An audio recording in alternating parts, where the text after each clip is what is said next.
எல்லோருக்கும் வணக்கம். அன்பார்ந்த பெரியோர்களே, தாய்மார்களே, நம்முடைய தமிழ்நாட்டில் நாளை மறுநாள் புயல் காற்று வருகிறது. வானிலை ஆய்வு மையம் தெரிவித்துள்ளது. அதனால் நம்முடைய ஆளுங்கட்சி திராவிட முன்னேற்ற கழகம் முதலமைச்சர் ஸ்டாலின் அவர்கள் முன்னெச்சரிக்கை நடவடிக்கையாக நிவாரணப் பணிகள் மேற்கொள்ளவும்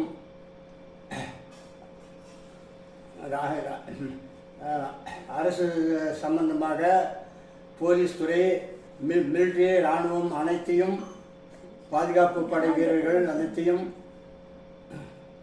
ஏற்பாடு செய்யப்பட்டு அந்தந்த மாவட்டமும் அந்தந்த தாலுகாவும் இருக்கிறது. பொதுமக்களாகிய கடல் ஓரமும் ஆற்றங்கரை ஓரம், குளக்கரை ஓரம், ஏரிக்கரை ஓரம் இருக்கின்ற தமிழக குடிமக்கள் பாதுகாப்பான இடத்திற்கு செல்லுமாறு அன்புடன் அரசு மூலமாக தெரிவிக்கப்படுகிறது. இப்பொழுது நடந்து கொண்டிருக்கும் இந்த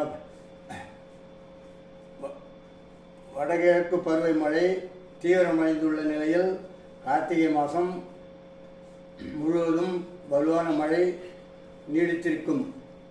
அதனால் டிசம்பரு, ஜனவரி 2 மாதமும் குளிர் அதிகமாக இருக்கும். பள்ளிக்கூடங்கள், பிள்ளைகள் போக்குவரத்து கொஞ்சம் சிரமமாக இருக்கும்.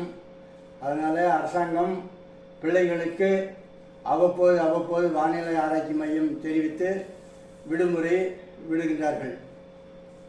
மழைக்காலங்களில் மாணவிகள் சரியாக போக முடியாது. அதை கருத்தில் கொண்டு தமிழ்நாடு அரசு எப்படி செயல்பட வேண்டும் என்று எச்சரிக்கை செய்து வருகின்றது. வணக்கம், எல்லோருக்கும் வணக்கம்.